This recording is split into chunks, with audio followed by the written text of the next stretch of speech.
Bismillahirrahmanirrahim. Assalamualaikum warahmatullahi wabarakatuh. Alhamdulillahirabbil alamin. Arsala rasulahu bil huda wa dinil haq liyudhhirahu 'alad dini kullih wa kafa billahi syahidan.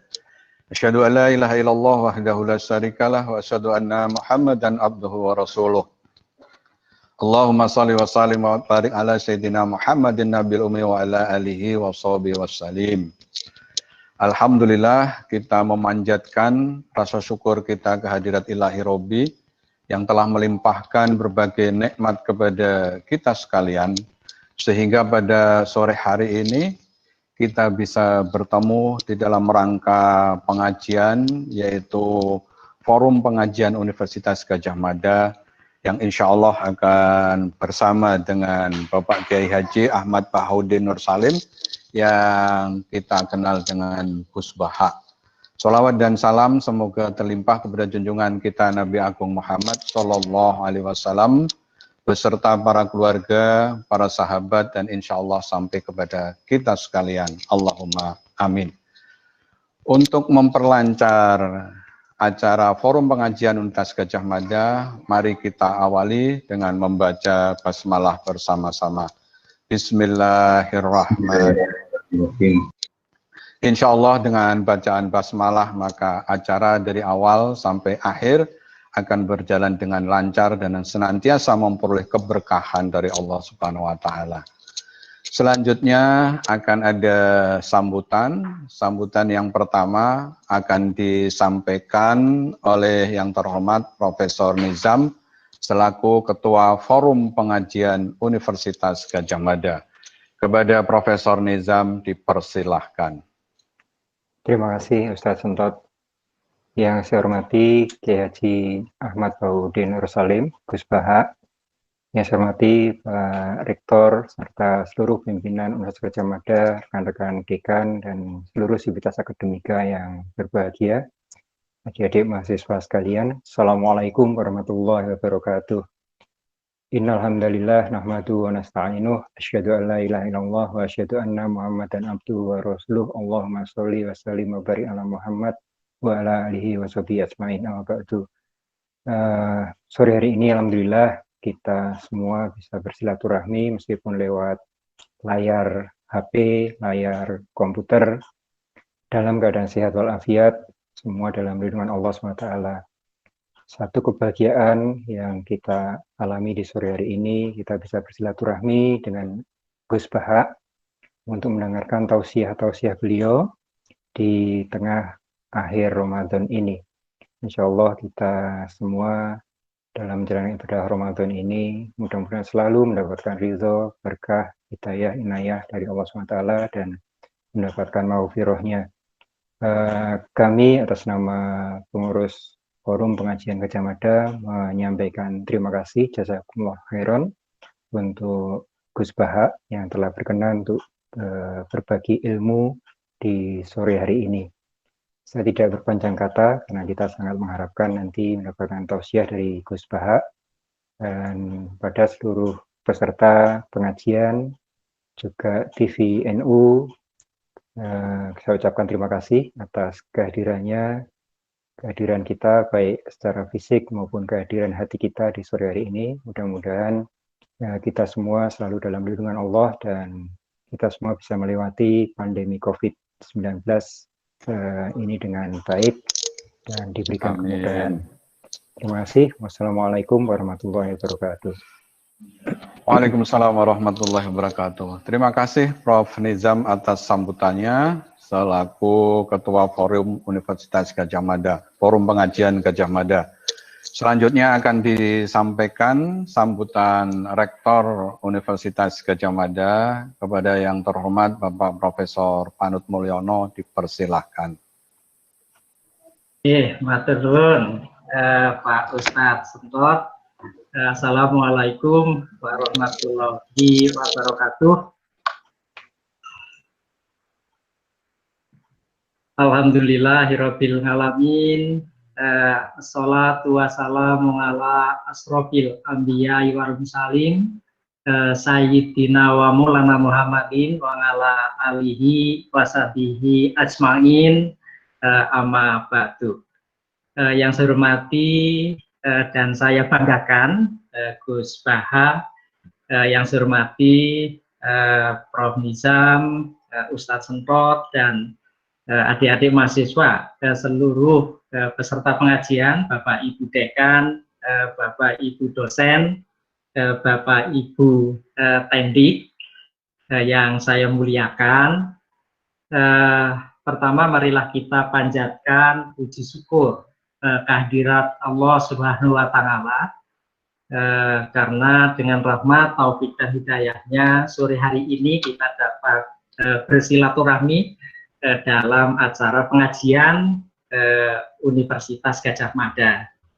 Sholawat dan salam semoga tercurah kepada junjungan kita, Nabi besar Muhammad Sallallahu Alaihi Wasallam, keluarga beliau, sahabat-sahabat beliau, dan kepada kita semua. Bapak Ibu yang saya hormati, kami atas nama Universitas Gadjah Mada mengucapkan terima kasih yang sebesar-besarnya kepada Gus Baha, kepada DPNU, dan kepada seluruh hadirin serta panitia yang telah mengatur sehingga pengajian ini dapat berjalan dengan baik secara daring. Tentu sore hari ini kita akan mendengarkan tausiah dari Gus Baha yang mudah-mudahan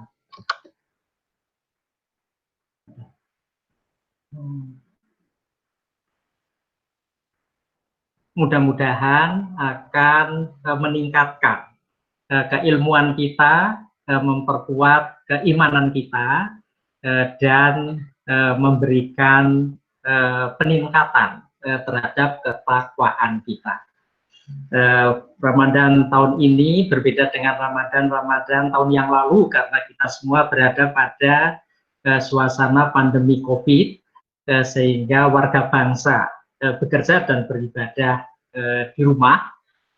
Tidak terkecuali adalah kita menjalankan Ramadan tahun ini dengan beribadah dan juga melakukan aktivitas dari rumah masing-masing.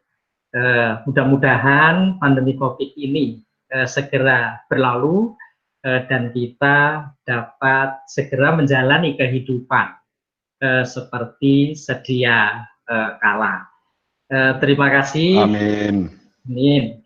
Terima kasih sekali lagi, mudah-mudahan sore ini kita dapat mendapat pencerahan dari Gus Baha untuk peningkatan ilmu kita, peningkatan ketakwaan kita, dan juga peningkatan semangat kita untuk terus mengabdi kepada nusa dan bangsa dengan ridho Allah Subhanahu wa Ta'ala. Hilaf dan salahnya mohon maaf. Billahi taufiq wal hidayah. Assalamualaikum warahmatullahi wabarakatuh. Waalaikumsalam warahmatullahi wabarakatuh. Terima kasih Prof. Panut Mulyono. Doa kita bersama agar kemudian pandemi ini segera berakhir. Sebelum waktu kami sampaikan kepada Gus Baha pada kesempatan ini, kami mengucapkan terima kasih tentunya yang pertama kepada Kiai Haji Ahmad Bahauddin Nur Salim yang kita kenal dengan Gus Baha berserta keluarga besar pesantrennya yang berada di Rembang, kepada Forum Kemajian Universitas Gadjah Mada, kepada Ketua Kagama Rembang, Telkom Rembang, Telkom Yogyakarta, dan juga para kaum muslimin muslimat yang ikut di dalam kegiatan pengajian ini. Mohon maaf Gus Baha, ini ada tulisan dari panitia yang tertempel di backdrop, yaitu tanggung jawab intelektual dalam dakwah Islam. Saya masih ingat bahwa mengundang kiai itu berpahala, tapi ngatur kiai itu berdosa. Nah, oleh karena itu kami persilakan kepada Gus Bahak, kira-kira tema yang diminta panitia adalah itu, atau mungkin apapun yang disampaikan oleh Gus Bahak, insya Allah akan menarik dan akan menjadi viral. Nah, kepada Gus Bahak dipersilahkan.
Itu pangkat maupun harta itu dihisab.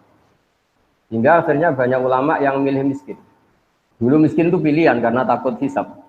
Sekarang alhamdulillah takdir.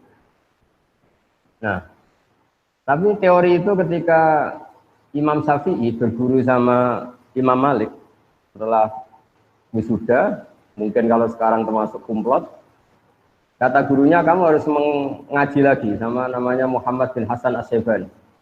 Orangnya di Irak. Akhirnya singkat cerita Imam Syafi'i menempuh perjalanan dari Madinah ke Irak. Dulu pakai onta. Ketika ketemu Muhammad bin Hasan As-Syaibani, itu di ruang tamu beliau itu banyak emas lantaan, banyak uang, banyak, kalau mungkin kalau sekarang banyak dolar, banyak sekali harta yang diletakkan di kamar tamu. Jika Imam Syafi'i ini heran, ini ulama apa ini pedunyan itu, suka harta ya. Kata Muhammad bin Hasan As-Syaibani, atak jabu min hadzi. Kamu heran kalau saya kaya raya seperti ini. Iya, Anda kan ulama, harta kan banyak hisapnya. Kata beliau, kalau kamu udah ikhlas harta ini dikuasai orang soleh, tak kasihkan orang fasik. Biar dipakai judi, dipakai main perempuan, dipakai hura-hura. Wah, jangan, nanti lebih bahaya. Berarti orang soleh harus kaya. Iya, harus kaya. Sudah, berarti boleh kaya. Nah, semenjak itu mulai ada satu terobosan manhaj, terobosan metode dalam mengelola ilmu sosial. Bahwa harta tahta wanita itu bisa digunakan kebatilan, juga bisa digunakan membela hak. Wanita kita tahu al-madrasatul ula. Sekolah pertama adalah perempuan. Jika kalau kita punya istri solihah, punya istri afifah yang tidak terlintas berpikiran serong, maka betapa nyamannya keluarga kita. Sehingga baiti jannati, rumah kita adalah surga kita. Kalau kita punya istri solihah, punya istri afifah. Jika perempuan luar biasa dalam proses pendidikan umat. Jika tidak ada orang alim, tidak ada orang pinter, tidak ada orang sukses, kecuali di belakangnya ada perempuan yang hebat. Tentu makna perempuan yang paling pokok adalah ibu. Kata Imam Syafi'i al-madrasatul ula. Harta juga gitu. Kalau orang fasik, orang-orang dolim punya power, hartanya besar, maka dia bisa menggerakkan kedoliman secara masif. Begitu juga sebaliknya, kalau orang soleh yang punya harta besar, maka bisa menggerakkan kesolehan secara masif. Nah, di sini ini hebatnya Allah Subhanahu wa Ta'ala yang memandu kita dengan Al-Qur'anul Karim. Kita disuguhi cerita-cerita Nabi yang miskin, kayak Nabi Ayub, tapi juga disuguhi cerita-cerita Nabi yang bahkan hartanya banyak sekali, yaitu Nabi Sulaiman, Nabi Dawud. Beliau adalah seorang raja yang zaman dulu bahkan istrinya banyak, ya, karena memang zaman syariat dulu dibolehkan sampai istrinya berapa saja itu. Karena logika yang harus terbangun adalah jika kita menolong satu perempuan itu baik, maka menolong dua lebih baik, tiga lebih baik. Maka ketika seorang nabi itu pasti soleh, pasti baik, maka bisa saja secara logika dan kita benarkan dulu istrinya Nabi Dawud, Nabi Sulaiman itu baik. Tapi kenapa harus terkontrol sekarang, harus dibatasi misalnya? Logikanya juga bisa dibalik. Kalau punya istri satu aja terlantar, apalagi dua, apalagi tiga. Jadi itu terus semenjak itu ada metode. Ada metode untuk mengkontrol sosial. Jika dalam guyonan orang-orang Islam moderat sama Islam ekstrim, itu pernah terjadi perdebatan, yaitu ketika orang-orang yang sedang maksiat itu mau ya katakan saja mau dibom oleh ekstremis. Kebetulan ekstremisnya ini suka ilmu, tanya. Kalau orang-orang yang maksiat itu dibom itu gimana? Mereka kan ngotori buminya Allah dengan maksiat. Bersama yang Islam moderat dijawab, kalau mereka mati dalam keadaan maksiat, itu mereka di neraka apa di surga? Di neraka katanya. Kata yang moderat, akana dzalika muradan nabi. Mereka muslim akhirnya mati masuk neraka itu apa yang diingini Nabi apa enggak? Ya enggak, Nabi inginnya umatnya masuk surga. Ya sudah, jangan dibom, biar tobat dulu baru mati katanya. Tapi biar mati biasa maksudnya. Sehingga ada metode-metode yang kita selalu akan pertanggungjawabkan di depan Allah Subhanahu wa Ta'ala. Caranya gimana? Para ilmuwan, kita yang nekuni fikih, misalnya kita sering dapat komplain ya. Terus banyak lelaki yang bejat, bahkan saking bejatnya istrinya disuruh ikut ngedarkan narkoba, ikut membantu maksiatnya, kemudian hak talak hanya pada milik suami. Ini solusinya gimana kalau dia harus tetap di bawah tangan suami, sementara dia tersiksa karena harus melayani kebejatan suaminya, diminta ngedarkan narkoba, bahkan diminta untuk melakukan hal-hal yang buruk. Jika di Islam kemudian semenjak itu ada rumus, mulai zaman Nabi, tolak memang hak lelaki. Tapi seorang perempuan itu boleh mengajukan rafa kalau di Jawa, kalau di fikih disebut faskhun nikah. Jadi seorang hakim atau yang punya otoritas wilayah kekuasaan itu boleh memisahkan suami istri jika istrinya tidak kuat, apalagi menyangkut hal-hal yang buruk, yaitu dipaksa melakukan maksiat. Jika keliru kalau dikatakan Islam itu sangat memberi hak dominasi lelaki atas perempuan, itu keliru sekali, karena sebetulnya dalam mengurai ya atau mengakhiri pernikahan itu bisa suami menceraikan atau istrinya melakukan rafa dan hakim harus mengabulkan dalam kondisi yang sangat bahaya. Nah, tentu hal-hal seperti ini akan menjadi kebanggaan ilmu sosial karena ada solusinya ketika dalam keadaan macet keluarga. Begitu juga ada kebanggaan intelektual, yaitu tanggung jawab kita sebagai intelektual muslim, misalnya menyangkut kepastian nasab. Kenapa dalam Islam nikah begitu sakral? Dan kalau seorang suami menceraikan istrinya, supaya istri ini halal dinikahi orang lain harus ada iddah. Iddah itu ya kira-kira masa jeda yang ada kepastian bahwa rahim perempuan ini sama sekali nggak ada sperma dari suami pertama. Karena kita tidak bisa membayangkan misalnya Ahad atau Minggu masih hubungan suami istri, Senin diceraikan, kemudian Selasa nikah lagi, terus ada hubungan suami istri lagi, kita tidak bisa membayangkan, lalu nanti ini anaknya siapa? Mungkin orang modern akan bilang ini lewat tes DNA gitu, tapi itu keribetan. Apalagi kalau nanti anaknya wajahnya mirip suami pertama, mirip kedua, agak jelas itu kan, masih kecil itu. Itu ribet. Tapi dengan teori iddah, teori tarabbusul mar'ah, kalau istilahnya Quran ya tarabbasna itu, maka kegamangan seperti ini hilang, karena seorang istri yang terceraikan atau ditinggal mati suaminya, baik cerai talak maupun cerai meninggal, Itu untuk menikah lagi ada aturannya. Di antara adalah baro'atur rahmiyah, dipastikan rahimnya itu bersih dari zaut awal atau suami pertama. Nah, keilmuan yang bertanggung jawab atas substansi masalah ini juga ditekuni oleh ulama. Termasuk yang paling ekstrim adalah, dan ini sering saya utarakan ketika ngaji saya, absolutisme kebenaran dalam tauhid. Saya ulang lagi ya, absolutisme kebenaran dalam tauhid. Itu banyak ilmuwan tauhid, ulama tauhid, yang saking ekstrimnya memang mengatakan bahwa orang yang sudah iman, yaitu bersaksi la ilaha illallah Muhammadur Rasulullah, itu tidak akan batal meskipun dia koruptor, meskipun dia maling, meskipun dia penjahat. Itu kan satu hal yang menurut ilmu sosial itu kayak paradok. Bagaimana Islam yang luhur, kemudian Islam yang luhur, iman yang luhur ini nggak bisa dibatalkan oleh kebejatan perilaku pelakunya atau pemeluk Islam. Kata pakar ahli tauhid, dan itu berdasar hadis sahih, mangqala la ilaha illallah dakhalal jannah. Ya, mangqala la ilaha illallah dakhalal jannah. Nabi suatu saat kelihatan senyum-senyum ceria, kemudian ditanya oleh Abu Dzar, kebetulan di pinggir dia ada Abu Dzar, ya Rasulullah kenapa engkau senyum-senyum? Barusan Jibril datang ke saya dan memberi kabar saya bahwa siapapun dari umatku yang bertauhid secara benar, maka dia pasti masuk surga. Meskipun wa in zana wa in saraka, meskipun pernah zina, pernah maling. Itu Abu Dzar sampai 3 kali tanya, yang benar ya Rasulullah, masa pernah gitu masuk surga? Ya kata Nabi, sampai 3 kali. Saya pernah ditanya seorang dosen, tanya, Gus, bagaimana itu bisa terjadi satu kesakralan iman yang boleh atau enggak terganggu oleh kesalahan perilaku pemeluknya, yaitu wa in zana wa in saraq. Saya baca beberapa syarah hadis itu, termasuk di Syarhun Nawawi. Jawabannya adalah, di sini Nabi sedang menerangkan absolutisme kebenaran. Bukan masalah membolehkan zina apa enggak, tentu zina tidak akan pernah boleh, maling tidak akan pernah boleh.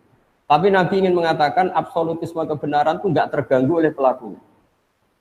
Kita yang punya gelar ya bilang 1 tambah 1 2, yang enggak punya gelar ya bilang 2, musuh kita ya bilang 2, rektor Al-Azhar ya bilang 2, anak yang penggembala kambing yang bilang 2, semuanya akan bilang 2, 1 tambah 1 akan bilang 2. Karena kebenaran 1 tambah 1 2 itu enggak boleh bersyarat. Boleh mengatakan 2 kalau Anda rektor, boleh mengatakan 2 kalau Anda soleh. Kalau tidak soleh kamu harus mengatakan 3, tidak boleh. Kebenaran absolutisme harus sah, siapapun yang mengatakan itu. Sama, kebenaran bahwa Allah Tuhan itu selalu sah, siapapun yang mengatakan itu. Bahkan orang yang berkafir 100 tahun, dia kafir, saat itu melafalkan la ilaha illallah maka imannya langsung sah. Padahal berpuluh-puluh tahun dia kafir. Karena kebenaran absolut akan selalu sah tanpa memandang pelaku. Nah ini namanya substansi kebenaran. Ini nggak akan terganggu oleh perilaku sosial. Kemudian ada ulama yang cara berpikir itu sosial. Bahwa Islam itu bisa menarik karena justru aturan-aturannya itu. Kita sebagai manusia tentu suka kalau negara ini tertib, tanpa perzinaan, tanpa maling, tanpa korupsi. Dan Islam alhamdulillah mengharamkan itu semua dan mengancam itu semua dengan neraka. Sehingga karena sisi sosial ini begitu, maka kita alhamdulillah sebagai muslim, hal-hal yang buruk diharamkan, dan di antara ciri Nabi adalah mengharamkan yang haram. Jika kita selalu akan mengharamkan perzinaan, mengharamkan judi, mengharamkan dugem dan sebagainya. Tapi pertanyaannya adalah, selalu ada kebenaran absolut, yaitu iman. Boleh enggak kebenaran absolut terganggu oleh kesalahan sosial? Itu tadi.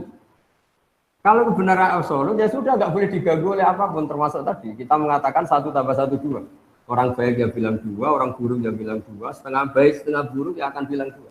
Karena kebenaran absolut adalah kebenaran yang tidak boleh terganggu oleh apapun. Nah di sini kenapa Nabi mengatakan wa in zana wa in saraq. Tapi di balik yang sama, dengan porsi yang sama, Nabi pernah mengancam la yazni zani hina yazni wa huwa mu'min, wa la yasriqu sariq hina yasriq wa huwa mu'min. Tidak pernah berzina seseorang, kemudian dia saat itu berstatus mukmin. Dan tidak pernah maling seseorang, kemudian saat itu dia berstatus mukmin. Lalu bagaimana dengan 2 hadis ini yang sama-sama sahih? Oleh ulama dijawab, ketika seseorang zina atau maling, itu pasti terinspirasi oleh kenakalannya, oleh nafsunya. Nggak ada sangkut paut dengan imannya. Karena yang namanya iman pasti mengajarkan kebenaran.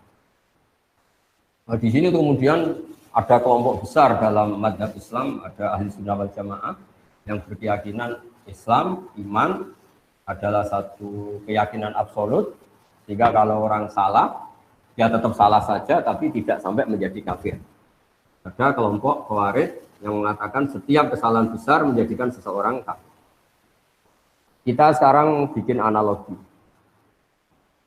Kalau seseorang sudah sah menjadi warga Indonesia, dia berKTP Indonesia, tidak pernah mengeluarkan diri dari warga Indonesia, kemudian dia jadi koruptor, tentu kita sepakat dia warga Indonesia. Soal kita hukum, kita beri sanksi, itu karena kesalahannya, tapi dia tetap warga Indonesia. Karena dia warga Indonesia adalah status, sementara kesalahan dia adalah kesalahan sebagai manusia. Sehingga mazhab Ahlussunnah adalah seseorang yang melakukan dosa besar tetap mukmin, tapi nanti tetap disiksa di neraka, entah berapa lamanya. Saya juga belum mengkonfirmasi sama malaikat Malik ini, penjagaan nerakanya ini. Tapi yang jelas ada pelatihan di sini. Nah, pelatihan ini juga menguntungkan kita. Menguntungkannya gini, di Quran ada ayat Qul ja'al haqq wa ma yubdi'ul batil wa ma yu'id. Kalau yang lebih terkenal tentu ja'al haqq wa zaqal batil innal batila kana zahuqa. Kalau kita berpikir absolutisme, berpikir kebenaran mutlak, maka kemusyrikan, kekafiran, kesalahan itu hal yang enggak ada. Kalau istilahnya Quran, kaburat kalimatan takhruju min afwahihim yaquluna illa kadziba. Misalnya ini saya pegang jam tangan, mungkin ini dari aluminium atau besi.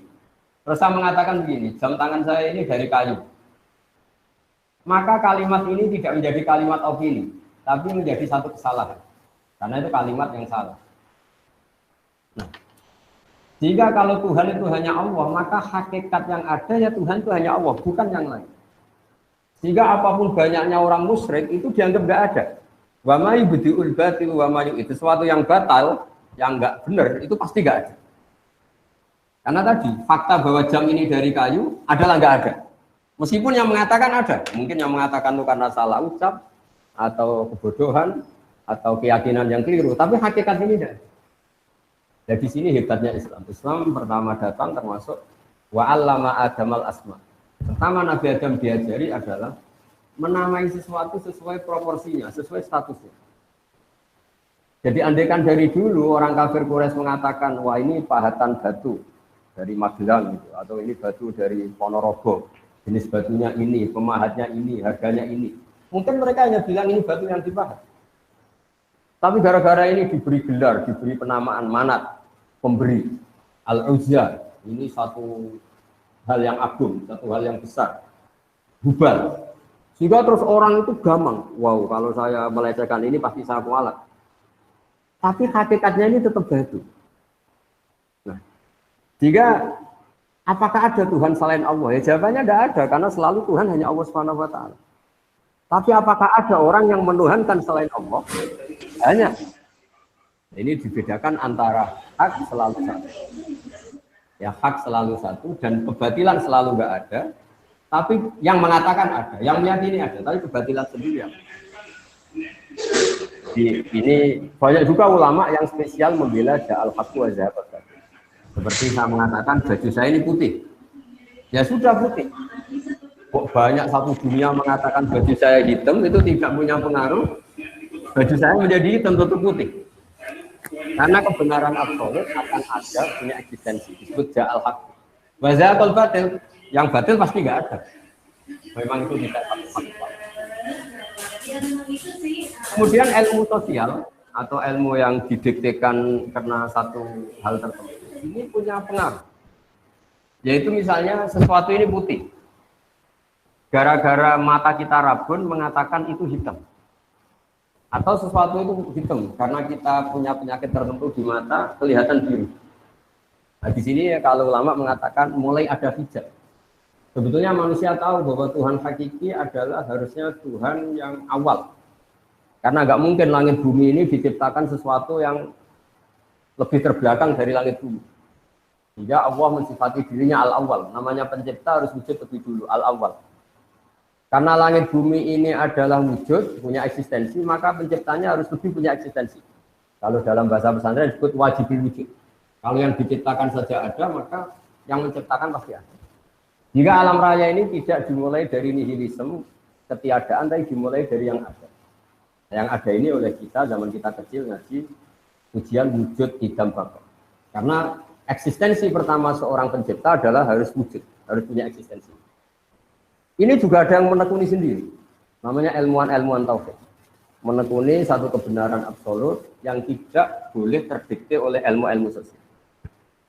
Tapi pertanyaannya adalah, apapun absolutismenya kebenaran ini, manusia itu punya sisi keterbatasan. Apapun putihnya baju ini, kita harus melatih orang yang mengatakan supaya dalam keadaan matanya normal, kondisinya normal. Karena nggak ada artinya ini secara objektif putih, kemudian yang melihat tidak normal karena matanya normal.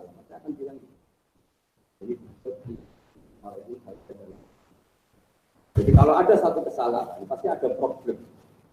Nah hakikat dari alam raya ini, Ija al-haqqu wa ma yudhi'ul batilu wa ma yu'id. Sekali hak itu datang, maka satu kesalahan ini pasti ada. Jika dalam awal surat Kahfi dijelaskan, mereka berkomentar tentang Tuhan seperti ini.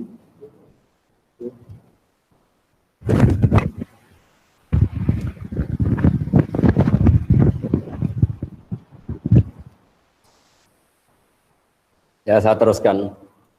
Jadi para intelektual ya atau para ilmuwan penjaga kebenaran yang absolut itu adalah cara berpikir bahwa eksistensi kebenaran absolut itu tidak boleh terganggu oleh status sosial. Sehingga seperti yang saya analogikan tadi, orang akan bilang 1 tambah 1 itu pasti 2. Itu tidak dosen, tidak rektor, tidak orang fasik, tidak orang soleh, tidak koruptor, tidak KPK. Karena untuk mengatakan kebenaran yang absolut tidak butuh kesalehan. Siapa saja sah. Di sini hebatnya Rasulullah mengatakan orang kafir 20 tahun atau 100 tahun sekali dia bersyahadat maka Islamnya langsung sah. Tanpa harus dia mensucikan diri dulu, ini itu enggak. Karena ini kebenaran yang absolut. Sehingga keyakinan mainstream ulama seluruh dunia, kalau ada orang muslim melakukan dosa besar maka dia tetap muslim dan dosanya tetap dosa. Tidak boleh orang menjadi kafir hanya karena melakukan kesalahan. Sama, kita selalu warga Indonesia karena berKTP Indonesia, berstatus Indonesia, meskipun kita koruptor, tetap kita warga Indonesia. Nah, mulai benar-benar keluar warga Indonesia kalau kita merubah jati diri kita, KTP kita, paspor kita. Sama, kita menjadi kafir kalau sudah merubah Tuhan kita. Dari Tuhan Allah menjadi Tuhan apa, itu benar-benar menjadi kafir. Tapi selagi kita cara bertauhid adalah la ilaha illallah Muhammadur Rasulullah, maka imannya sah. Nah, kemudian yang kedua menyangkut sosial. Tapi dalam mengawal keimanan ini, nggak semudah itu tadi. Kita tidak mudah melatih orang mengatakan baju ini putih, tanpa dia punya perangkat, matanya sehat, kondisinya cerah. Karena untuk mengatakan putih itu butuh kesaksian bahwa itu putih. Dan bisa mengatakan itu putih kalau matanya normal tanpa ada penyakit. Nah, di sini ini terus ada gerakan ulama melawan hijab. Makanya di juz amma itu, di awal-awal kita ngaji juz amma yang masih juz 30 itu, kalau mengistilahkan orang-orang kafir, kalla innahum ar-rabbihim yauma idzil lamahjubun. Orang kafir itu siapa? Adalah orang yang cara melihat Tuhannya itu ada hijab, ada pembatas. Jika sesuatu yang putih karena dia ada sekat, akan dikatakan tidak putih. Nah, Islam itu agama yang mengajarkan baini wa baina Allah nggak boleh ada hijab. Jika kita diajarkan sholat, diajarkan munajat, diajarkan wiridan, supaya nggak ada sekat bainana wa baina Allah antara kita dan Allah. Diharapkan kalau nggak ada sekat, itu kemudian ada kebenaran hakiki yang kita kenali. Barokahnya mengenali kebenaran hakiki ini, iman kita menjadi mantap. Nah, kalau sudah mantap, itu yang istilahnya Allah dijelaskan, yusabbitu wa'uladina amanu bil qawli tsabiti fil hayatid dunya fil akhirah. Bahwa orang mukmin akan ditetapkan imannya, sebagaimana iman itu sendiri adalah al-qawli tsabit.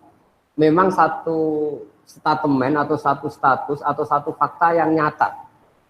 Beda dengan orang kafir ketika misalnya menyembah batu atau menyembah manusia, nanti di akhirat sama Allah dipanggil, Tuhan kamu siapa? Batu Gusti. Tuhan kamu siapa? Manusia ini.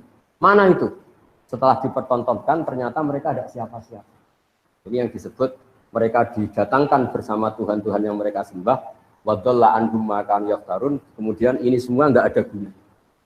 Di sebagai mukaddimah, saya memang orang yang sangat fanatik supaya umat Islam berpikir tauhid secara benar. Dan itu penting sekali karena semua nabi kalau mengistilahkan dirinya itu qul inni ala bayyinatin mir rabbi. Syarat iman itu harus melihat kebenaran itu, orang Jawa itu cetha welo-welo, harus sejelas-jelasnya. Kenapa kita pertama mensifati Tuhan itu wujud misalnya? Karena alam raya ini terlanjur wujud, punya eksistensi. Kan nggak mungkin sesuatu yang wujud kemudian penciptanya sendiri tidak wujud. Itu nggak ketemu akal. Pakai fayakunul adamu yakhluqu mawjudan. Bagaimana sesuatu yang nggak ada, yang harusnya nggak bisa jadi faktor, kemudian menyebabkan sesuatu yang ada. Oh kalau gitu alam raya ini penciptanya atau Tuhannya siapa? Ya sifati saja zat yang wujud. Akhirnya kita nyifati wujud. Berhubung pencipta tentu wujudnya lebih dulu. Akhirnya kita sifati qadim atau awal. Wujud idam atau kidam. Kidam, qadim, awal. Masa pencipta kalah dulu sama yang diciptakan. Kemudian karena pencipta ini super, mesti nggak ada yang mengalahkan. Lalu kita sifati bako atau akhir, nggak akan punah. Wujud, idam, bako. Terus mukhalafatul lil hawadisi. Karena pencipta adalah tidak makhluk, makhluk tidak pencipta, maka semua apa-apanya harus berbeda. Maka kita sebut mukhalafatul lil hawadisi, atau kalau dalam bahasa Quran disebut al-qayyum. Zat yang berdiri sendiri. Sehingga kalau kita di antara doa Nabi katanya ada ayat yang langsung saya ambil dari Aras, yaitu ayat kursi Allahu la ilaha illa huwal hayyul qayyum. Zat yang eksistensinya tidak butuh yang lain. Beda dengan kita. Kalau dalam ilmu tasawuf, apapun hebatnya kita, meskipun kita penguasa dunia sekalipun, itu kalau dalam ilmu tasawuf nggak makan lemes. Bagaimana kita katakan penguasa dunia sementara nggak minum lemes, nggak makan lemes? Kerennya gimana? Kita hanya bergantung sepiring nasi, bergantung segelas air. Tapi kita memaklumatkan diri sebagai penguasa dunia. Sehingga itu betul-betul dhaif, betul-betul kita ini makhluk yang lemah. Sehingga ketika Allah mencibir Fir'aun atau mencibir Namrud, itu hanya dengan kata-kata, kalau dia Tuhan, itu dia harusnya nggak makan. Bagaimana Tuhan kemudian kalau nggak makan kangkung itu lemes, nggak makan nasi itu lemes, itu nggak kebayang. Jika Allah mensifati dirinya, wa huwa yut'imu wa la yut'am. Saya ini Tuhan. Sifat dasar saya itu yut'imu, memberi makan, dan saya tidak perlu makan. Ketika Allah mensifati hubungannya dengan makhluknya, saya pemberi rizki, dan saya tidak butuh mereka memberi rizki saya. Wa ma khalaqul jinna wal insa illa liya'budun. Saya tidak menciptakan manusia dan jin kecuali mereka supaya mengenali saya, menyembah saya. Ma uridu minhum rizki wa ma uridu minhum ayyutimun. Saya tidak ingin mereka memberi rizki ke kita dan mereka memberi makan ke kita. Para intelektual ini juga berpikir keras supaya tauhid ini terjaga dengan berpikir yang baik, dengan akidah yang baik, dengan logika yang baik. Nah, ini penjaga-penjaga ja'al haqqu wa zahaqal batil innal batila kana zahuqa. Hak itu yang punya eksistensi, barang yang enggak hak itu selamanya hakikatnya enggak. Pemeluknya banyak, pengikutnya banyak, tapi hakikatnya enggak pernah. Karena yang dikatakan hakikat adalah sesuatu yang punya eksistensi absolut. Jika misalnya hakikat Tuhan ya tetap satu, hakikat Tuhan ya hanya Allah, bukan Lata, bukan Hubal, bukan dan sebagainya. Sehingga kalau ada kalimat yang salah, itu yang ada itu yang mengatakan, bukan kalimat itu. Kalimat sendiri itu tidak punya konklusi apa-apa, karena memang nyatanya nggak ada. Makanya kata Allah, kaburat kalimatan takhruju min afwahihi. Itu menjadi kalimat, menjadi kata-kata, karena diucapkan oleh lisan, tapi tidak menunjuk hakikat. Jadi misalnya saya mengatakan baju saya ini hitam, itu menjadi kata-kata yang saya ucapkan. Tapi tidak menjadi kalimat yang menunjukkan kebenaran, karena itu salah. Jika kalau kalimat yang salah itu istilah Tuhan, itu kalimat yang menjadi kata-kata karena keluar dari mulut. Yang benar adalah al-ismu ya dulu alal musamma. Kalau sudah menjadi kalimat, misalnya ini saya katakan jam, ya memang benar-benar jam. Kalau ini saya katakan pulpen, harus benar-benar pulpen. Yang namanya al-ismu harus ya dulu alal musamma. Namanya penamaan harus sesuai hakikat yang dinamai. Hingga ini pentingnya. Kenapa Nabi Adam pertama diajari nama? Wa 'allama Adamal asma. Karena nanti kesalahan dunia adalah kesalahan memberi nama. Sehingga banyak orang kafir Quraisy menyembah Hubal, Lata, Uzza karena memberi nama ini. Wah, ini penguasa, ini pemberi. Nah, sehingga semua nabi mengatakan pada kaumnya, in hiya illa asma'un sammaitumuha antum wa abaukum ma anzalallahu biha min sultan. Itu gara-gara Anda salah memberi nama, sehingga kemudian Anda meniwa-niwakan seperti itu. Coba kalau dari dulu batu-batu itu dikatakan batu yang dipahat, batu yang dipecah, batu yang diukir. Tentu ini nggak sakral. Tapi gara-gara ini dikatakan ini Tuhan. Kalau kamu tidak memberi sesaji maka kamu akan kena gini. Terus kayak dia mana gitu. Ya ini penting saya utarakan supaya tanggung jawab intelektual kita dalam dakwah Islam. Pertama adalah kebenaran tauhid, kebenaran absolut. Iqra' bismi rabbikal ladzi khalaq, khalaqal insana min 'alaq. Terus terakhir ini saya masih punya waktu mungkin 10 menit untuk untuk mengawal kebenaran absolut itu juga dibutuhkan ilmu yang namanya tasawuf. Ilmu tasawuf itu ilmu yang seseorang itu disuruh berpikir objektif. Misalnya begini, saya ini seluruh di Indonesia, seluruh dunia akan biasa mengatakan baju saya ini putih. Akan mengatakan misalnya bolpen saya ini biru. Dan itu kita biasa mengatakan itu tanpa nunggu digaji. Saya tidak perlu seperti ini. Saya akan mengatakan ini putih kalau saya dibayar 1 juta. Biasa kita ikhlas mengatakan baju ini putih tanpa ada yang bayar 1 juta. Nah, kalau kita biasa ikhlas mengatakan baju itu putih tanpa harus dibayar 1 juta, kenapa kita mengatakan Allah Tuhan harus dibayar dengan surga? Nah, ini terus orang-orang tasawuf bikin punya gugatannya sendiri. Kita terbiasa mengatakan hakikat ini tanpa presentasi ingin digaji. Kita biasa mengatakan kalau baju saya ini putih, kalau air itu menyegarkan. Beratus-ratus kali, mungkin berpuluh-puluh tahun kita mengatakan kebenaran itu tanpa ingin digaji. Kita mengatakan matahari itu panas, tanpa ada yang gaji, dan kita ikhlas.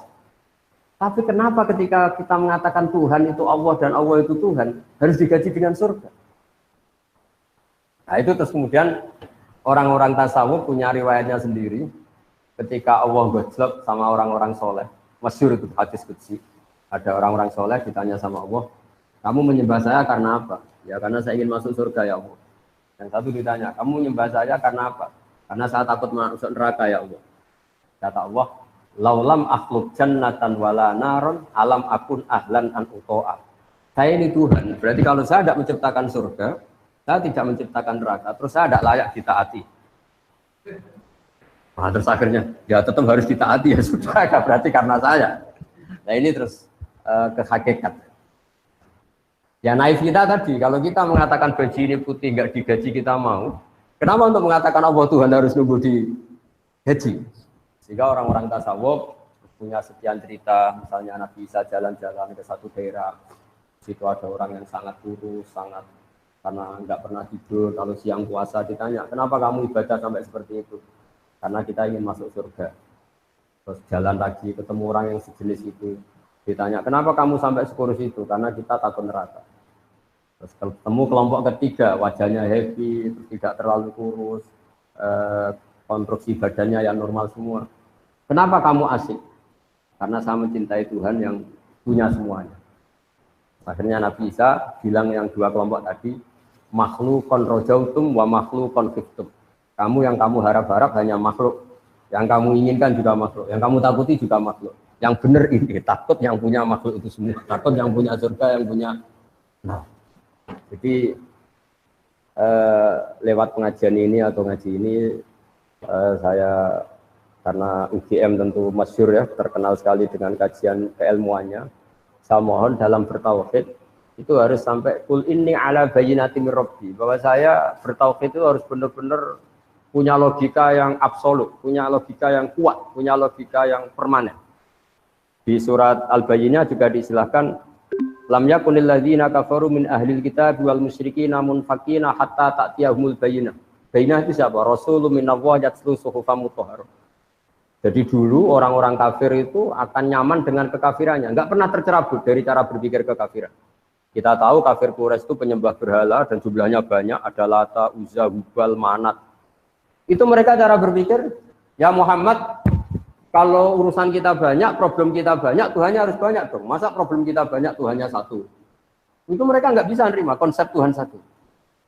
Sampai mereka mencibir Nabi dengan mengatakan aja'alal alihata ilaha wahida inna hadza la syai'un ujab. Masa Tuhan satu, problem kita banyak kok Tuhannya satu, itu pasti tidak cukup. Ya kalau problem banyak ya Tuhannya harus banyak. Terus Nabi dengan sabarnya memberi penjelasan, wahai para orang-orang kafir, kalau kamu jadi buruh punya majikan banyak, kemudian perintahnya beda-beda, itu kamu suka mana? Punya majikan satu yang baik sama majikan banyak yang perintahnya beda-beda. Ya suka satu ya Muhammad. Nah, Nabi menyatakan Tuhan kamu adalah majikan kamu. Kalau jumlahnya banyak yang bingung itu kamu. Terus akhirnya ya mat, Tuhan satu aja. Nah itu terus disebut dorobawu masalah rojulan fihi syuraka'u mutasyabisuna wa rojulan salamal lirrojul. Allah memberi satu analogi, satu orang yang punya atasan banyak sama yang punya atasan satu. Tentu kita nyaman yang punya atasan satu. Dan Tuhan kamu itu atasan kamu. Maka ya sebaiknya satu saja supaya Anda tidak bingung. Yaitu hatta ta'tiyahumul bayyinah. Jadi saya mohon semua civitas akademika UGM juga semua yang suka ngaji bahwa bertauhid itu harus sampai qul inni ala bayyinatin mir rabbi. Bahwa kebenaran harus benar-benar logis, absolut dan tidak boleh tergoyah oleh apapun. Saya kira demikian, mohon maaf. Assalamualaikum warahmatullahi wabarakatuh. Waalaikumsalam warahmatullahi wabarakatuh. Terima kasih pada Gus Baha yang telah memberikan satu pencerahan pada kita berkaitan dengan satu landasan yang paling utama, yaitu masalah tauhid ini.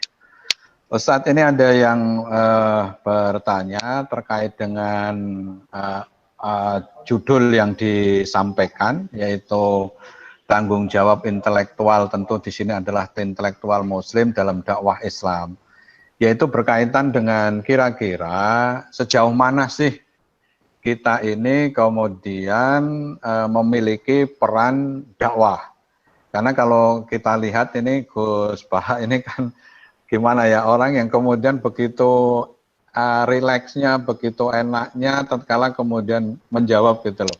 Apakah engkau itu mau berjuang untuk Islam? Itu kan sudah ada tanggung jawab Allah. Nah, tetapi kan kita sebagai seorang intelektual di dalam kampus itu kan ada tadi bahwa kita sebagai seorang Muslim di sisi lain kemudian juga punya kewajiban untuk memberikan value, memberikan nilai yang sekarang itu begitu begitu banyak penawaran terhadap nilai-nilai itu. Kalau kita ingin seperti Gus Baha kan ya tidak mungkin kan gitu loh. Nah kira-kira balik lagi, kira-kira sebagai seorang intelektual itu bagaimana berkaitan dengan proses tanggung jawab dakwah, berkaitan dengan proses belajar keagamaan. Terima kasih Gus. Oh ya. Jadi memang kenapa saya sering bikin statement Islam itu tidak usah kamu pikir, itu pasti diurusi oleh Allah Subhanahu wa Ta'ala. Sebetulnya itu bentuk counter ya, karena banyak pemikir Islam yang karena mungkin kurang baca atau nekuni Islam, justru gara-gara pikiran dia ini Islam tambah ruwet. Dan reportnya itu diatasnamakan Islam. Jika saya mengcounter itu dengan mengatakan Islam itu tidak usah kamu pikir, karena panduannya jelas. Kita nggak usah mikir Islam pun, kalau sesuai panduan Islam, pasti dengan sendirinya itu dakwah. Karena Islam wajibkan mengajar. Islam mengharamkan kitmanul ilmi, menyembunyikan ilmu. Kalau ada kesusahan, Islam juga mengancam, tidak termasuk umatku, dia tidur kekenyangan sementara tetangganya kelaparan. Tidak termasuk umatku orang yang membiarkan sekelilingnya bodoh sementara dia pinter. Jadi sebetulnya kalau mengikuti panduan-panduan Islam itu bagus. Problemnya kalau hak mikir ini kita berikan sama nyuwun sewu mubalek atau ustadz atau kiai, semua orang akan punya cara berpikirnya sendiri. Dan itu awal dari ikhtilaf kata Nabi, sehingga kita sebagai ulama itu membatasi sekali yang namanya pemikiran. Kita utamakan riwayat, meskipun kita tidak meninggalkan akal. Jadi misalnya begini contoh paling gampang ya. Ada orang dengan pengalaman tertentu, dengan trauma tertentu, kemudian terus pidato begini. Kiai itu harus kaya, dosen itu harus kaya. Kalau dosen tidak kaya, tidak bawa mobil, tidak dihormati mahasiswa. Masa dosen pakai ondel? Ini kan traumanya dia, mungkin dia pernah bawa ondel, ditertawain mahasiswanya atau ditertawain umatnya kalau kiai. Tapi kemudian dia bikin ukuran, untuk bikin ukuran kalau ingin dihormati kamu harus bawa mobil. Pertanyaannya adalah, mana ada target dalam Islam supaya orang dihormati? Target dalam Islam adalah orang nyari ridhonya Allah, bukan ingin dihormati. Nah ini yang kemudian kan tuh jadi lucu, masa orang digerakkan, dia ini harus kaya, kalau nggak kaya nggak dihormati, dosa harus bawa mobil, kalau nggak mobil nggak dihormati. Pertanyaannya, target ingin dihormati ini pikiran Islam atau pikirannya dia? Nah, tentu kita tetap tanggung jawab terhadap perjalanan agama ini, kita memberi kontribusi, tapi dengan cara tadi. Saya ulang lagi, dengan cara riwayat. Kenapa saya katakan dengan cara riwayat? Karena kalau analogi sosial, itu tidak ada selesai. Misalnya begini, saya sering ditanya, Gus, sebaiknya orang itu ramah apa enggak? Misalnya kita punya istri, sebaiknya ramah apa enggak? Itu di Quran itu, ini ilmu sosial ya. Wahai para istri Nabi itu cantik-cantik. Kalau kamu ketemu lelaki lain, itu falah taqdu'na bil qawli. Justru kamu nggak boleh terlalu ramah. Karena kalau terlalu lama, falah taqdu'na bil qawli, fayatma'al ladzi fi qalbihi marad. Ada perempuan cantik yang ketemu bapak-bapak ramah, senyum. Mungkin pikiran lelaki ini bukan dinilai ramah. Wah, berarti ini mau sama saya, kan jadi repot. Sehingga kalau ilmu sosial semuanya mungkin ramah yang sesuatu yang baik, tapi orang yang hatinya sakit, ada penyakitnya, kata Allah, fayat ma'alladzi fi qalbihi marad. Kita sopan sama orang sopan, terkenal dermawan. Kena penipu, ini dianggap satu objek. Wah, kapan-kapan nipu orang ini ya, potongannya kok gampang ditipu. Jadi ilmu sosial itu ilmu yang mengeruwet. Karena kebaikan sosial ini akan dimanfaatkan orang-orang fasik, orang-orang durhaka untuk keburukan. Sehingga Islam itu mengelola sosial itu ya agak gampang karena memang logika sosial itu. Makanya pertama Imam Syafi'i ngaji Imam Malik itu gejolokannya gini, dan saya mengenang betul gejolokan itu. Ya Syafi'i, wahai Syafi'i, kamu punya 2 pembantu. Terus 2 pembantu ini yang satu kamu cerdas, yang satu ini cerdas, kamu perintahkan ikhla' hadhihi safra. Batu besar itu coba kamu tarik, kamu bongkar. Fa inna tahtaha daban, karena di bawah itu ada emas. Terus yang satu nggak tanya, langsung dibongkar. Ketika yang satu langsung bongkar, ditanya, kenapa kamu nggak tanya maksud saya apa? Terus kata pembantu tadi, saya hanya ingin nurut sama jenengan. Jadi nggak penting di bawah ada emas apa enggak. Kalau yang nyuruh jenengan tetap saya bongkar. Yang satu enggak. Kalau ada apanya bos? Ada emasnya. Ya sudah saya bongkar. Kalau nggak ada emasnya ngapain? Kamu seneng mana? Kata Imam Syafi'i ya seneng yang loyal tanpa mikir. Kadang kita beragama itu butuhnya itu sami'na wa ata'na. Ya saya ulang lagi, karena sekali semua agama ini dipikir, itu nanti ya repot. Ya tadi misalnya gini, ini yang tren ya di zaman akhir. Kita misalnya mengkaji sholat. Mengkaji sholat itu ada yang fungsinya rukuk begini, fungsinya sujud begini, ini peregangan, ini pernafasan. Lama-lama sholat ini kayak senam yoga. Lama-lama ada yang tanya, banyak yang sholat kok penyakitan, ya enggak sholat kok enggak gitu. Jadi kita sebagai ulama itu mikirnya gini, enggak mungkin Allah bikin gerakan tertentu tidak ada hikmahnya. Tapi jangan sampai hikmah ini kemudian yang menjadi alasan hukum itu. Karena kalau hikmahnya rukuk misalnya peregangan, suatu saat ada gerakan tubuh yang lebih efektif untuk peregangan, lama-lama orang meninggalkan rukuk. Nah, Bapak MC, ulama itu berpikir gitu, jadi berpikir ini nuruti akal apa nuruti logika. Kalau nuruti logika tadi takutnya, misalnya puasa itu supaya sehat. Terus ada orang yang bilang, tapi saya kalau puasa malah sakit. Jadi Nah, makanya dalam sisi ilmu sosial ya, logika sosial itu khazanah kita. Saya mungkin termasuk kiai muda yang punya banyak khazanah tentang dialek sosial yang diajukan Allah Subhanahu wa taala kepada para kekasihnya. Karena tebaannya itu banyak. Jadi misalnya tadi ada seorang rektor atau kiai top atau bos itu selalu mikir sama anak buah. Kemungkinannya ini menabuhkan anak buah karena dipikir majikan tanpa mendelegasikan. Jadi kalau kita terlalu manja sama anak, mikir anak, nanti anaknya seenaknya dia mau mikir bapak. Jadi kalau nggak mikir, anak merasa agak disayang. Ini gimana bapak kalau nggak mikir anaknya? Nah, jadi artinya gini, kenapa saya sering bikin statement, agama itu rasa berpikir supaya Allah. Maksud saya, takut saya pikiran ini menjadi pijakan hukum. Padahal sementara pikiran ini bikinan kita. Bukan ada riwayat bersandar dari Rasulullah Shallallahu Alaihi Wasallam. Kayak tadi misalnya kita ngomong, kalau kiai tidak bawa mobil tidak dihormati, kalau dosen tidak mobil tidak dihormati. Pertanyaannya, mana ada target dalam Islam ingin dihormati? Jadi itu sebetulnya tentang itu, bukan. Tadi kita tetap bertanggung jawab terhadap perjalanan Islam ini, termasuk hikmah-hikmah tadi. Kenapa ada kebenaran absolut yang kita jaga, yang seperti tadi yang saya katakan, tapi juga ada kebenaran sosial yang juga harus kita jaga. Jika ada hadis mangqala la ilaha illallah dakhalal jannah wa in zana wa in saraqa, tapi juga ada hadis la yazni zani fi nazni wa huwa mu'min. Karena ini untuk menjaga keseimbangan antara kebenaran absolut dengan kebenaran sosial. Ya, saya kira demikian. Terima kasih Gus Bahak ya. Ada pertanyaan lain, ini konteksnya adalah ada yang mengatakan tentang ilmu yang wajib ain aja wajib kifayah. Nah, ada yang mengatakan bahwa yang wajib ain itu adalah ilmu agama. Nah, wajib kifayahnya itu adalah ilmu-ilmu yang lain. Tetapi ada yang membantah. Kebetulan kami ini base camp-nya ada di Fakultas Teknik.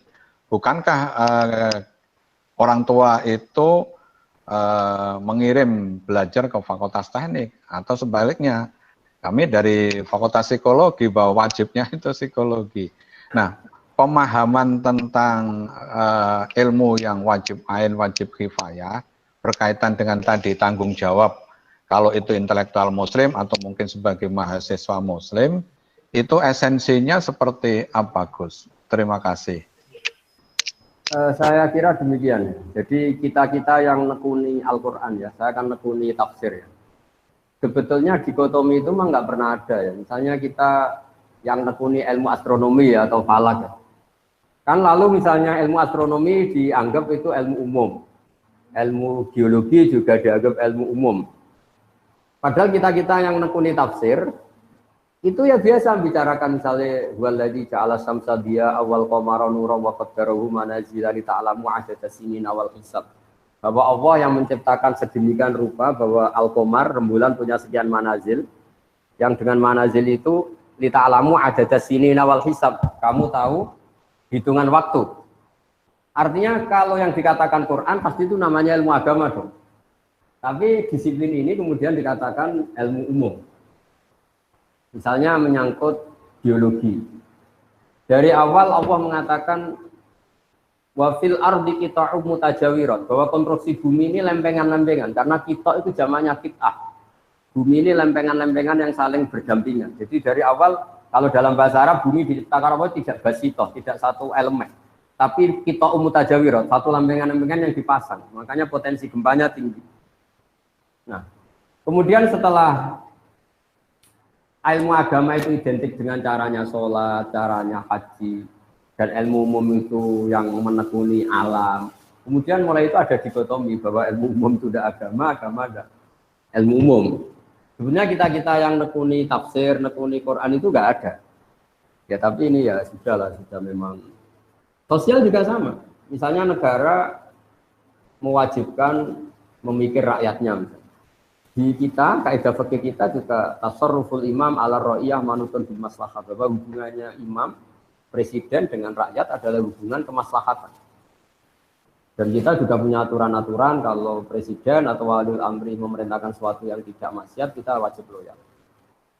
Nah, tapi kemudian tadi, entah gimana asal-usulnya, ilmu agama ini dianggap yang fardu ain itu ilmu agama. Tapi ilmu agama yang mana? Sebetulnya karena ilmu agama itu banyak. Mengetahui halal haram itu ya fardu ain. Terus ngerti najis dan sebagainya juga fardu ain. Tapi sebetulnya di antara aturan agama adalah mengerti bahaya yang dan tidak bahaya. Di situ juga ada misalnya sistem alam ini kalau digerogoti itu akan terjadi gini-gini likuifaksi. Itu ya dibicarakan misalnya amin teman fisama ayaksifa bikumul ardo fa idza hiya tamur. Kamu hati-hati di bumi, potensi bumi itu bisa tamur, bisa melumer, bisa likuifaksi. Terus kata Allah, kamu di bumi juga jangan merasa aman, bisa saja benda di langit setiap saat itu bisa jatuh. Ayursila alikum hasiban, misalnya meteor setiap saat juga bisa jatuh. Nah, Quran itu membicarakan semuanya, mulai ilmu agama, tapi lama-lama ini dikatakan ilmu umum. Nah, kenapa ulama tidak berontak? Ini saya beri bocorannya. Karena ilmu umum ini, ilmu-ilmu yang dikatakan umum ini, misalnya di teknik atau di biologi atau di astronomi, ini ilmuwan-ilmuwan itu mengalami perkembangan. Kalau sampai ini di atas namakan agama, kemudian ternyata teorinya itu direvisi, ini agama yang disalahkan. Jika daripada gitu ya biarin saja dikatakan ilmu umum, supaya nanti kalau ada penelitian ini, salah benarnya bukan dikaitkan dengan agama, tapi dengan penelitinya. Tapi jangan pernah kamu katakan bahwa agama tidak mengatur ilmu astronomi. Buktinya, kiai-kiai itu tahu falak sampai 10 tahun ke depan itu bisa digarap gerhana itu tanggal berapa, jam berapa, lama gerhana berapa. Itu di kalender-kalender pesantren itu detail dan semuanya benar. Itu kan ilmu umum. Tapi kenapa tidak kita katakan itu ilmunya Islam? Takutnya kita ini manusia. Pas garap salah dikatakan Islam, ternyata malam Senin tidak gerhana, gerhananya malam Selasa. Nanti Islamnya yang salah. Itu bocorannya. Ini kalau nggak sama UGM tidak tak kasih bocorannya. Jadi sebetulnya beberapa ilmu ini milik Islam juga, tapi ketika diklaim milik mereka ya sudahlah. Jadi kalau ada kesalahan agamanya yang nggak kena itu. Karena apapun benarnya Islam dibawa oleh manusia. Kalau zaman Nabi pasti benar, maksudnya kita nggak Nabi. Sehingga semenjak itu ulama mengatakan jangan pernah membenarkan satu teori atau menyalahkan atas nama Islam. Takutnya yang salah itu kamu, tapi kamu atas namakan Islam. Ya, saya kira demikian. Oke, ada pertanyaan terakhir ini, Ustadz, karena nampaknya Gus Bahak juga harus ada kegiatan yang lain. Ini berkaitan dengan masalah tauhid yang absolut tadi. Kemudian beliau bertanya dikaitkan dengan pemahaman kafir yang di suatu saat itu pernah menjadi rame itu loh. Jadi esensinya sebenarnya seperti apa sih definisi atau hal yang terkait dengan kafir yang kemudian dikaitkan dengan surat ya ayyuhal kafirun. Saya kira ini pertanyaan yang terakhir karena Gus Bahak ada kegiatan yang lain. Terima kasih Gus. Ya, saya pikir itu harus dianalisis dengan kepala dingin, dengan analisis keilmuan. Bahwa pengkelompokan itu nggak bisa dihindari, karena itu fakta sosial. Tapi setelah dikelompokkan, tentu kita sebagai muslim yang baik, tetap mengajak pihak yang lain, mengajak siapa saja untuk lebih baik, lebih benar. Jadi misalnya istilah kafir, istilah munafik, istilah apa saja, memang mau tidak mau, memang kita mau tidak mau harus mengelompokkan sesuai pilihan-pilihan orang-orang itu. Tapi itu normal saja secara keilmuan. Tapi Islam selalu Waqulu linnasi husna, kepada siapa saja kamu harus berkata-kata yang baik, bermuamalah secara baik. Sehingga misalnya Islam membolehkan perang, itu nunggu udina lilladzina yuqatalun. Kalau kamu diperangi baru boleh perang. Wa akhrijuhum min haitsu akhrajukum, kalau kamu diusir baru boleh usir. Jadi kalau penstatusan yang seperti itu, ibarat ginilah, kita punya mahasiswa yang nakal ya, yang sering bolos. Ya kita sebut wahai mahasiswa yang bolos. Tapi memang kata bolos itu harus disematkan karena dia sedang berstatus seperti itu. Tapi atas nama kita sebagai orang tua ingin dia lebih baik. Jadi penstatusan itu bukan hal yang harus menjadi pemecah bangsa. Kayak biasa aja. Bahkan kalau kata-kata ahli tafsir mengatakan Allah saking sayangnya sama hambanya, sing kafir wis diceluk dikandani. Jadi itu artinya kan Allah masih memanggil-manggil itu. Jadi sing kafir wis dipanggil-panggil untuk kembali saking baiknya Allah. Sehingga ya jadi makanya apa ya? Pengkelompokan itu kan ya sudah normal saja. Artinya memang pilihan mereka beda ya, penamaannya juga beda, statusnya beda. Tapi itu tidak perlu menjadi alat konflik. Kita niru Piagam Madinah, niru Sulh Hudaybiyah bahwa dakwah ya bil hikmati wal mau'izatil hasanah. Karena la ikraha fiddin, agama ini tidak perlu dipaksakan, tetap bayana rusdu minal ghoi, yang benar pasti ya sudah kelihatan benar, yang salah kelihatan salah. Saya kira demikian, mohon maaf atas semua. Assalamualaikum warahmatullahi wabarakatuh. Waalaikumsalam warahmatullahi wabarakatuh. Terima kasih kepada Gus Baha. Pada kesempatan ini sekali lagi kami dari Universitas Gadjah Mada, khususnya Forum Pengajian Gadjah Mada, mengucapkan terima kasih kepada Gus Baha beserta keluarga besar Pesantren Tahfidzul Quran LP3IA Rembang, dan juga mungkin yang hadir ada di situ. Sekali lagi Ketua Kagama Rembang, Telkom Rembang, Telkom Jogja, dan juga seluruh yang ikut kegiatan ini.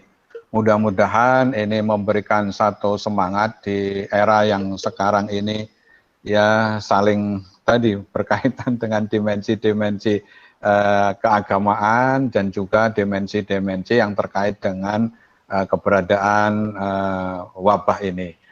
Mungkin dimohon Gus Baha untuk bisa menutup dengan doa agar kemudian keberkahan senantiasa berada, termasuk berada kita semua, termasuk juga bagaimana UGM mampu memberikan pencerahan dari UGM untuk Indonesia, dari UGM untuk dunia.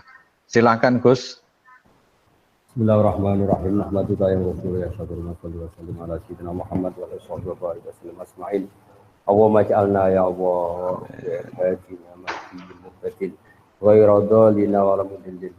Ya Allah, jadikan kita semua orang yang hadina muhtadin, memberi petunjuk pada yang lain dan kita sendiri dapat petunjuk. Ghayra dhalina wa la mudillin, tidak orang yang menyesatkan dan kemudian menyesatkan orang lain.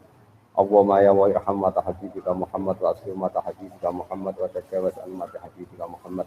Allahumma ya ilahana ya Allah, ihdinas siratal mustaqim siratal ladzina an'amta 'alaihim ghairil maghdubi 'alaihim waladdallin. Amin.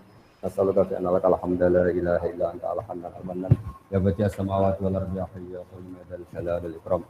Antar syukona ya Allah husnat da'wati ilaika wa husnat tadbiri fi ayat ya Allah. Wa antuqimana fi Indonesia salimin ghanimin mu'afin min kulli bala'in dunya wal akhirah wa sallim al muslimin. Rabbana atina fid dunya hasanah wa fil akhirati hasanah wa qina adzabannar. Subhana rabbika rabbil izzati amma yasifun. Alhamdulillahirabbil alamin. Al-Fatihah. A'udzu billahi minasyaitonir rajim. Bismillahirrahmanirrahim. Ya kana na'budu wa la dhalin. Amin. Dengan berakhirnya doa tadi, maka berakhir pula Forum Pengajian Gadjah Mada bersama dengan Gus Baha. Saya yang menghantarkan kegiatan ini, mohon maaf apabila ada hal-hal yang tidak berkenan, ada hal-hal yang kurang. Mari kita tutup dengan doa kafaratul majlis. Subhanakallahumma wa bihamdika asyhadu an la ilaha illa anta astaghfiruka wa atubu ilaik. Assalamualaikum warahmatullahi wabarakatuh. Waalaikumsalam warahmatullahi wabarakatuh.